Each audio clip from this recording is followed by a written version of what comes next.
India की routine ये कि इंडिया एक तो IMF के चुंगल से आज़ाद है। इंडिया के पास जो भी बजट आता है ना उसका रेवेन्यू कलेक्टेड बजट होता है, उसका अपना बजट नहीं होता।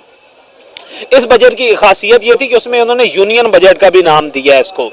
अब ये यूनियन बजट क्या था कि पहले इंडिया ने ना नरेंद्र मोदी के पहले 10 साल जो थे ना, उन्होंने इंफ्रास्ट्रक्चर पे, मैक्रो लेवल पे इकोनॉमिक एक्टिविटीज और पूरे मैक्रो लेवल पे इंडिया को स्ट्रॉन्ग करने के लिए इकोनॉमिकली ना उन्होंने बहुत सारे स्टेप्स लिए थे। अब वो वापस आए हैं कॉमन पब्लिक की तरफ, मिडिल क्लास की तरफ।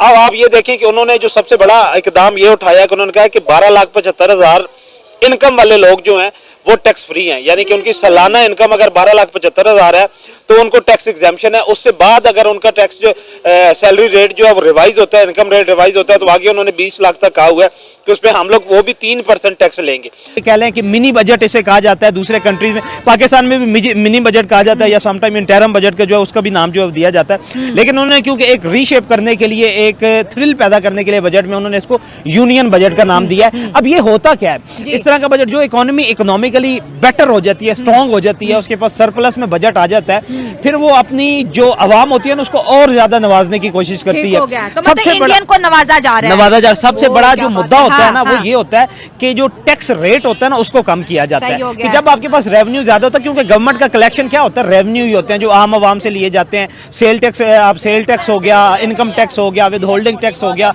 इस तरह के डायरेक्ट इनडायरेक्ट जितने भी टैक्सेस होते हैं। और फिर क्या किया जाता है कि जब आपके पास सरप्लस बजट में आ जाता है, आपकी इकोनॉमी बेहतर होती है, तो फिर वही जो आवाम ने टैक्स दिया होता है उसमें एग्जाम्पशन दी जाती है, उसको रेट को रिड्यूस किया जाता है। और ये सारा काम यही आज बजट में जो उन्होंने डिस्कस किया है। सबसे पहले तो भारत के बारे में यह है कि भारत फिलहाल बहुत ज्यादा अग्रेसिव और प्रोग्रेसिव मूड में जा रहा है आगे, जबकि उसको पाकिस्तान के साथ कंपेयर किया जाए तो पाकिस्तान इस टाइम उसके मुकाबले में अपने जो सियासी मसाइल हैं उनमें लगा हुआ है, जबकि वो इससे भी आगे जा सकता है। लेकिन हमारे अपने जो सियासी झगड़े हैं घर के वो नहीं खत्म हो रहे।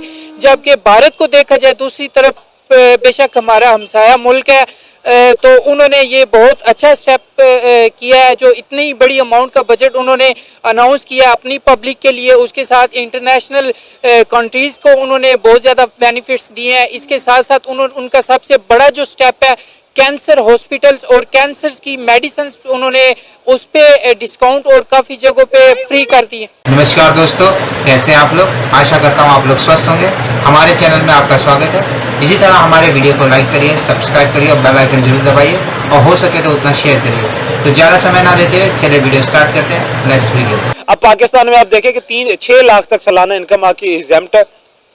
उससे ज्यादा अगर आपकी इनकम होती है तो उस पर अगर 6 लाख से 12 लाख है 5%, 12 से 24 है तो डिफरेंस अमाउंट का 10% जो वो पे किया जाता है। सेकंड क्या उन्होंने किया, वुमेन एम्पावरमेंट के लिए उन्होंने, जाहिर बात है उनकी जो फाइनेंस मिनिस्टर निर्मला जी वो भी वुमेन है, और अब उन्होंने जो है बॉल उन्हीं की पॉकेट में डाल दिया है कि आपने वुमेन के लिए आपने करना है। क्योंकि इंडिया में सब इशू यही चल रहा था कि वुमेन एम्पावरमेंट जो है ना, उन्हें ये लगता था, अपोजिशन ये कहती थी कि ये कम है, वुमेन पे आप लोग इन्वेस्टमेंट नहीं कर रहे हैं, वुमेन घरों में बेरोजगार बैठी हुई हैं, उनके पास कोई जॉब अपॉर्चुनिटी नहीं है, वो कि जो अनस्किल्ड है।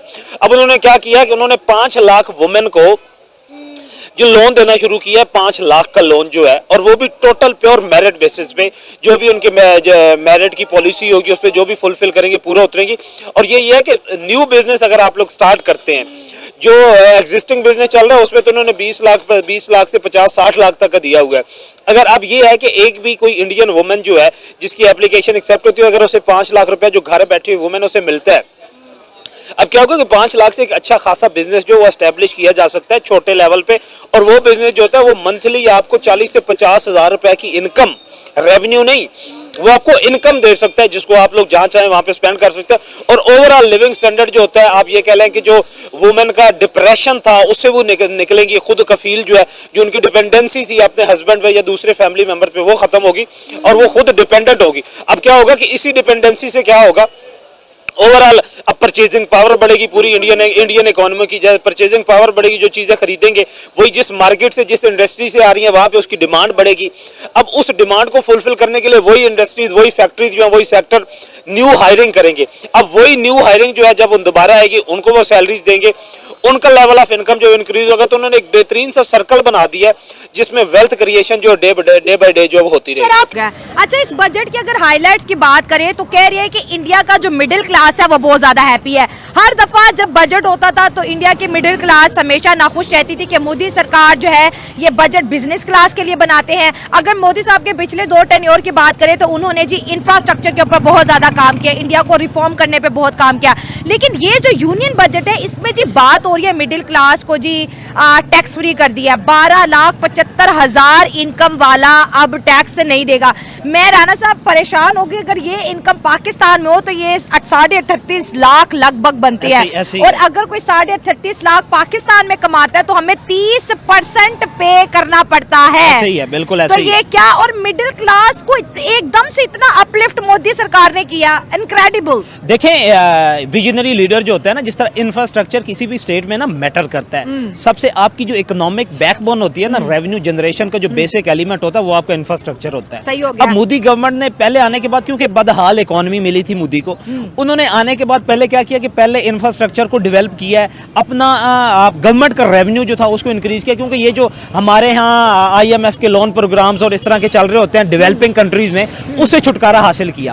अब ये सारे मामला करने के बाद जब आप मसला क्या होता है गवर्नमेंट में कि गवर्नमेंट जब अपने रेवेन्यू और एक्सपेंडिचर को बैलेंस कर लेती है ना, फिर वो दूसरी तरफ जाते हैं। अब सबसे बड़ा चैलेंज किसी भी लीडर के लिए यही होता है, क्योंकि आपको जितनी भी इकोनॉमीज देख लेना, 78% 79% इकोनॉमीज हैं जिनका रेवेन्यू जो है वो ज्यादा होता है, कम होता है, और उन्हें एक्सपेंडिचर जो होते हैं वो ज्यादा होते हैं। अब इन्होंने क्या किया कि हम अपने एक्सपेंडिचर्स जो थे और रेवेन्यू उनको पैरालाइज कर दिया, उनको इक्वलाइज कर दिया। उसके बाद उन्होंने कहा कि अब मैंने अवाम, और अब ये नहीं है, ये पहला नहीं है, अब आने वाले दिनों में आप लोग देखेंगे कि बजट इसी तरह सप्लीमेंट्री बजट जो है वो आते रहेंगे। पे जरा बात कर लेना कि मोदी साहब अपने 3rd टेन्योर में मिडिल क्लास पे बड़ी मेहनत कर रहे हैं। बिल्कुल, आप यही देखें ना, उनका जो टारगेट पॉइंट है ना वो भी मिडिल क्लास ही है। क्योंकि मोदी खुद मिडिल क्लास था, बल्कि लोअर मिडिल क्लास का बंदा था। मेडिसिन पे टैक्स ही छोड़ दिया कि जितनी भी कैंसर की मेडिसिन है उस पर टैक्स नहीं लगेगा और मजीद कैंसर हॉस्पिटल बनाए जाएंगे इंडिया के अंदर। जी मैम, ये बहुत अच्छा स्टेप है फॉर द ह्यूमैनिटी, पूरी इंसानियत के लिए, पूरे हिंदुस्तान के लिए और पूरी दुनिया के लिए जो भी वहाँ से ट्रीटमेंट करवाना चाह रहे हैं। जैसा हमारे पास भी शौकत खानम मौजूद है कैंसर हॉस्पिटल, लोग वहाँ से भी बेनिफिट ले रहे हैं, ऐसे हिंदुस्तान में भी होगा। तो ओवरऑल देखा जाए अगर ऑप्टिमिस्टिक पॉइंट ऑफ व्यू से तो ये इंसानियत को फायदा है, तो ये इंडिया का एक बहुत अच्छा कदम है। लेकिन पाकिस्तान को भी अपने आप को देखना चाहिए, आगे अपने सियासी मसाइल से निकल के प्रोग्रेसिव मोड में जाना चाहिए और अपना बजट इंक्रीज करना चाहिए। इसके मुकाबले में वो हम IMF के पास जाते हैं, वहाँ से हम बजट के लिए पता नहीं क्या क्या करते हैं, बजट अपना अप्रूव करवा के वो भी इतनी अमाउंट में नहीं मिलता हमें, हम अपना सर्किट चला रहे होते हैं। लेकिन उसके बरक्स अगर इंडिया को देखा जाए, जो उन्होंने नेबर कंट्रीज के लिए किया है, जो उन्होंने टैक्स कर दिया है, नेबर कंट्रीज के लिए उन्होंने बजट में से कुछ अमाउंट जो है वो अनाउंस कर दी है। अफगानिस्तान के लिए 100 करोड़ और म्यांमार के लिए 350 करोड़ का बजट अनाउंस किया है। मतलब आप देखें कि इंडिया ने अपने बजट में हमसायों का बजट भी जो है वो रखा हुआ है। जी मैम, बिल्कुल इंडिया जो है अपने हमसायों का ख्याल बिल्कुल रखता है, उसमें से पाकिस्तान को अगर निकाल दे तो बिल्कुल ये बात ठीक हो। पाकिस्तान के साथ उनके मामलात अच्छे होते तो शायद वो हमारा ख्याल भी रखते। जी बिल्कुल, वो अगर उनको हमारा ख्याल होता तो कम से कम वो अपनी क्रिकेट टीम ही हमारे पास भेज देते।